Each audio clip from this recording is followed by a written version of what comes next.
ಗುರುಜಿ, ಒಟ್ಟಿನಲ್ಲಿ ಹೇಳ್ಬೇಕಂದ್ರೆ ಈ ಒಂದು ಶ್ರಾವಣ ಮಾಸದಲ್ಲಿ ನಾವೇನೇ ಪೂಜೆ ಪುನಸ್ಕಾರ ಮಾಡಿದ್ರು ನಮ್ಮ ಚಿತ್ತ ಎತ್ತ ಅಂತ ಹೇಳಿದ್ರೆ ಮೋಕ್ಷದತ್ತ ಅಂತ ಹೇಳಬಹುದಲ್ವೇ ಗುರುಜಿ? ಮಾತುಕತೆ ಮುಂದುವರಿಸೋಣವೇ? ಈ ಶ್ರಾವಣ ಮಾಸದಲ್ಲಿ ಒಂದನ್ನು ಜ್ಞಾಪಕ ಇಟ್ಕೊಳ್ಳಿ. ಮಹಾವಿಷ್ಣುಗೆ ಅಲಂಕಾರ ಪೂಜಿತ ಅಂತ ಕರಿತೀವಿ. ಸರ್ವದೇವ ನಮಸ್ಕಾರಂ ಕೇಶವಂ ಪ್ರತಿಗಚ್ಚತಿ. ಕೃಷ್ಣನ್ಗಾಗಲಿ ವೆಂಕಟೇಶ್ವರನ್ಗಾಗಲಿ ಈ ಅಲಂಕಾರವನ್ನು ಮಾಡಿದ್ರೆ ಬಹಳ ಇಷ್ಟವಂತೆ. ಅಲಂಕಾರ ಪ್ರಿಯ ವಿಷ್ಣು, ಅದೇ ಭಕ್ಷಪ್ರಿಯ ಸಾಕ್ಷಾತ್ ಮಹಾಗಣಪತಿ. ಆದರೆ ಶ್ರಾವಣ ಮಾಸದಲ್ಲಿ ಕಪಿಗಳು ಬಹಳ ಭಕ್ಷಪ್ರಿಯವಾಗಿರುತ್ತೆ, ಕೋಪಗಳಾಗಿರುತ್ತೆ. ಎಷ್ಟೋ ಊಟ ತಿಂಡಿ ಉಪಚಾರಗಳನ್ನು ಕೊಟ್ಟರೂ ಸಾಲಲ್ಲ. ಅದಕ್ಕೆ ಇಂಥವ್ರಿಗೆಲ್ಲ ಏನು ಮಾಡೋದು, ಬೆಣ್ಣೆ ಹಚ್ಚಿ ಅಂತೀವಿ. ಬೆಣ್ಣೆ ಹಚ್ಚಿ ಅಂದರೆ ಅರ್ಥ ಏನು ಅಂದರೆ, ಶ್ರಾವಣ ಮಾಸದಲ್ಲಿ ಭಾಳ ಜನ ಕೇಳ್ಕೊತಾರೆ, ನಾನು ಶ್ರಾವಣ ಮಾಸದಲ್ಲಿ ಬೆಣ್ಣೆ ಅಲಂಕಾರ ಮಾಡಿಸ್ತೀನಿ, ಶ್ರಾವಣ ಮಾಸದಲ್ಲಿ ಅಲಂಕಾರ ಮಾಡಿಸ್ತೀನಿ, ಶ್ರಾವಣ ಮಾಸದಲ್ಲಿ ಇಂಥ ಒಂದು ಅಲಂಕಾರ ಮಾಡಿಸ್ತೀನಿ ಅಂತ ಪ್ರಾರಂಭವಾಗುತ್ತೆ. ಈ ಶ್ರಾವಣ ಮಾಸದಲ್ಲಿ ಅಲಂಕಾರ ಪ್ರಾರಂಭ ಆಗಿರೋದು ನೋಡಿ, ಎಲ್ಲ ದೇವಿಗಳ ಆರಾಧನೆಯಲ್ಲಿ ಮಹಾವಿಷ್ಣುಗೆ ತುಂಬ ಇಷ್ಟ ಅಲಂಕಾರ ಅಲ್ವಾ?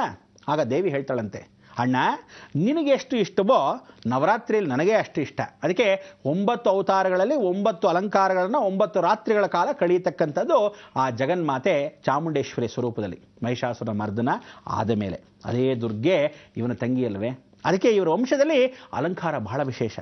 ಬೆಣ್ಣೆ ಎಲ್ಲ ಮೈಗೆ ಹಚ್ಕೊಳ್ಳೋದು ಕೃಷ್ಣನಿಗೆ ಅಭ್ಯಾಸ. ಆಂಜನೇಯನಿಗೆ ಎಷ್ಟೇ ಬೆಣ್ಣೆ ಕೊಟ್ಟರು ಚೆನ್ನಾಗಿ ತಿನ್ನತ್ತಂದ್ರೆ ಕಪಿ ಶ್ರೇಷ್ಠ. ಅದಕ್ಕೆ ಬೆಣ್ಣೆನ ನಾವು ಹಚ್ಚಬೇಕು ಆಂಜನೇಯನಿಗೆ.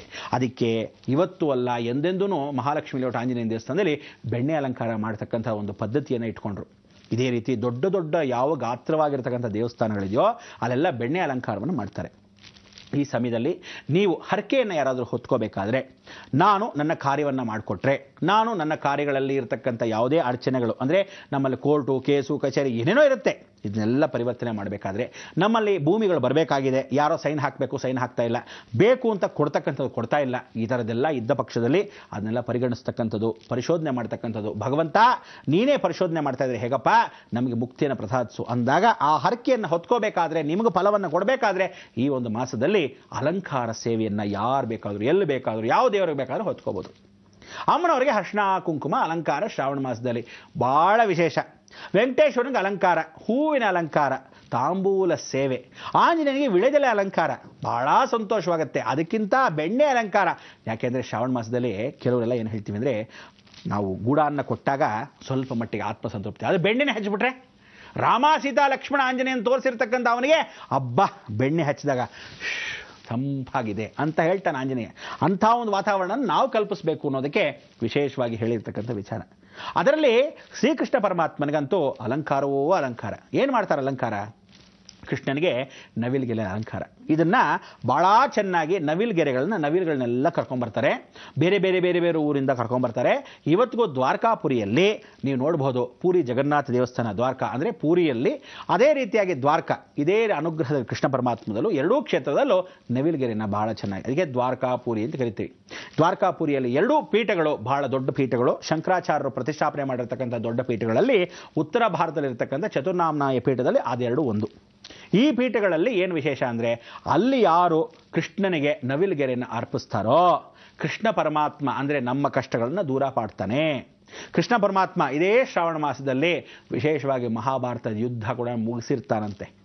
ಎಷ್ಟೋ ಜನಕ್ಕೆ ಹೇಳ್ತಾರಂತೆ, ಆ ಯುದ್ಧದಲ್ಲಿ, ಅಗಾಧವಾದ ಯುದ್ಧದಲ್ಲಿ ಎಷ್ಟೋ ಜನ ಪ್ರಾಣಗಳನ್ನು ಕಳೆದಿರ್ತಕ್ಕಂಥದ್ರಲ್ಲಿ ಇವರಿಗೆಲ್ಲ ಪಾಪಕರ್ಮಗಳು ಸುತ್ಕೊಂಡ್ಬಿಟ್ಟಿರುತ್ತಂತೆ. ಭೂತ ಪ್ರೇತ ಪಿಶಾಚಗಳೆಲ್ಲ ಒದ್ದಾಡ್ತಿರುತ್ತಂತೆ, ಆ ಕಡೆ ಈ ಕಡೆ ಅಲ್ಲ. ಆ ರೀತಿ ಒದ್ದಾಡ್ತಿರತಕ್ಕಂಥ ಪೀಠಗಳಲ್ಲಿ ಪಾಪಕರ್ಮಗಳನ್ನು ಕಳ್ಕೊಳ್ಳೋಕ್ಕೆ ಕೃಷ್ಣ ಒಂದೇ ಹೇಳ್ತಾನಂತೆ, ಯೋಚನೆ ಮಾಡಬೇಡಿ, ನಿಮಗೆಲ್ಲರಿಗೂ ಸಂತಸವನ್ನು ತರತಕ್ಕಂಥ ವಿಶ್ವರೂಪ ದರ್ಶನವನ್ನು ನಾನು ಕೊಡ್ತೀನಿ ಅಂತ ಕೊಟ್ಟಾಗ, ಅದೆಲ್ಲ ಭಗವದ್ಗೀತೆಯಲ್ಲಿ ಹೇಳಿದಾಗ ಇಡೀ ಜಗತ್ತು ಈ ಥರ ರಕ್ತಮಯವಾಗಿರ್ತಕ್ಕಂಥದಕ್ಕೆ ಈ ಕರ್ಮಗಳೆಲ್ಲ ನಾನು ಹೊತ್ಕೊತೀನಿ ಅಂತಾರೆ.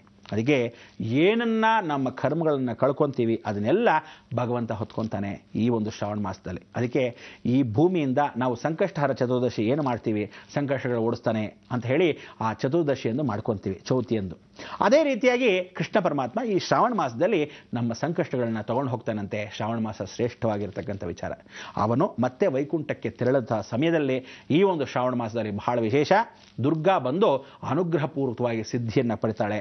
ಆ ದುರ್ಗಾದೇವಿ ಇವನ ತಂಗಿಯಾಗಿರೋದ್ರಿಂದ ವಿಶೇಷವಾಗಿ ಕೃಷ್ಣನಿಗೆ ಅಲಂಕಾರ ಸ್ವರೂಪ ಮಾಡ್ತಾಳಂತೆ. ಆ ಅಲಂಕಾರವನ್ನು ನೋಡೋಕ್ಕೆ ಎಲ್ಲ ದೇವತೆಗಳು ಪ್ರಕಟವಾಗ್ತಾರಂತೆ. ಅದಕ್ಕೆ ಆಂಡಾಳ ಸೇವೆ ಅಂತ ಕರೀತಾರೆ. ಇವತ್ತಿಗೂ ತಿರುಪತಿಯಲ್ಲಿ ನೋಡ್ಬೋದು ನೀವು, ಆಂಡಾಳ ಸೇವೆ ಶ್ರಾವಣ ಮಾಸದಲ್ಲಿ ಆಗುತ್ತೆ. ಇವನಿಗೆ ಅನ್ನಪಕ್ಷಿಯ ಒಂದು ಸೇವೆ. ಅನ್ನಪಕ್ಷಿ ಅಂದರೆ ಅನ್ನ ಪಕ್ಷಿ ಅನ್ನೋದು ಹಂಸ. ಇದು ಹಾಲು ನೀರನ್ನು ಎರಡೂ ಸೇರಿಸ್ಬಿಡಿ. ನೀರಲ್ಲಾದರೂ ಹಾಲು ಹಾಕಿ, ಹಾಲಲ್ಲಾದರೂ ನೀರು ಹಾಕಿ.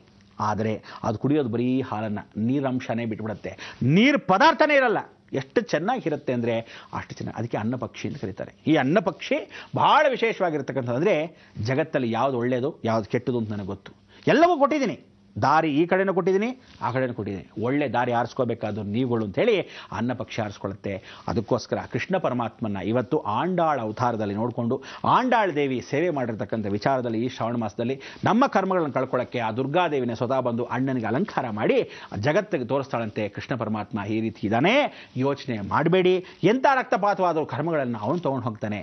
ನೀವು ಯಾವುದೇ ಚಿಂತೆಗಳನ್ನ ಮಾಡಬೇಡಿ, ಫಲಾಫಲಗಳನ್ನ ಅಪೇಕ್ಷೆ ಮಾಡಬೇಡಿ. ಅನ್ನ ಪಕ್ಷಿ ನಿಮ್ಮ ಕಷ್ಟಗಳನ್ನೆಲ್ಲ ಹೀರ್ಕೊಳ್ಳುತ್ತೆ, ಪರಿವರ್ತನೆ ಮಾಡುತ್ತೆ ಅಂತ. ಅದಕ್ಕೆ ನಮ್ಮನ್ನೆಲ್ಲ ಸುಖ ಮಾರ್ಗದಲ್ಲಿ ಮೋಕ್ಷಕ್ಕೆ ಕರ್ಕೊಂಡು ಹೋಗೋದು ಆ ಅನ್ನ ಪಕ್ಷಿ. ಅದಕ್ಕೆ ಈ ಸ್ಮರಣೆ ಅನ್ನ ಪಕ್ಷಿನ ಭಾಳ ಚೆನ್ನಾಗಿ ಸ್ಮರಣೆ ಮಾಡ್ಕೊಳ್ಳಿ, ನವಿಲುಗಳನ್ನ ಭಾಳ ಚೆನ್ನಾಗಿ ಸ್ಮರಣೆ ಮಾಡ್ಕೊಳ್ಳಿ. ಯಾಕೆಂದರೆ ನಮ್ಮ ದೋಷಗಳನ್ನ ಪರಿವರ್ತನೆ ಮಾಡ್ತಕ್ಕಂಥ ಆ ನವಿಲುಗಳಿಗೆ ಆ ಕೃಷ್ಣನಿಗೆ ಆ ಸೇವೆ ಮಾಡಿ ಆ ಗರಿಯನ್ನು ಕೊಡೋದೇ ಈ ಶ್ರಾವಣ ಮಾಸದಲ್ಲಿ. ಅದಕ್ಕೆ ಬಹಳ ಚೆನ್ನಾಗಿ ಶೃಂಗೇರಿ ಮಠದವರು, ಕಾಂಚಿ ಮಠದವರು ಈ ವಿಶೇಷವಾಗಿರ್ತಕ್ಕಂಥ ಸಾನ್ನಿಧ್ಯ ಉತ್ತರ ಭಾರತದಲ್ಲಿ ಮಾಡ್ತಾರೆ. ದಕ್ಷಿಣದಲ್ಲಿ ಚಾತುರ್ಮಾನ ಪೀಠದಲ್ಲಿ ಎಲ್ಲರೂ ಸದ್ಗುರುಗಳ ಪೂರ್ವಕವಾಗಿ ಅವರ ದೇವರುಗಳ ಆರಾಧನೆಯನ್ನು ಮಾಡ್ತಾರೆ.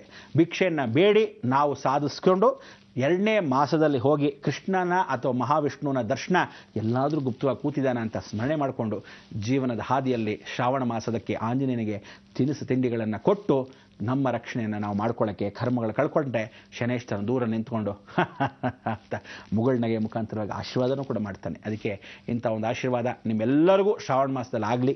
ಎಲ್ಲರೂ ಕಾದಿರತಕ್ಕಂಥ ಜೀವನವನ್ನು ಇದೇ ರೀತಿ ನಡ್ಸ್ಕೊಂಡು ಹೋಗಿ ಅಂತ ಹೇಳ್ತಾ ನೀವು ಹೇಳಬೇಕಾದ್ದೇನೋ ಲೋಕ ಸಮಸ್ತ ಸುಖಿನೋ ಭವಂತು ಸನ್ಮಂಗಳಾನಿ ಭವಂತು.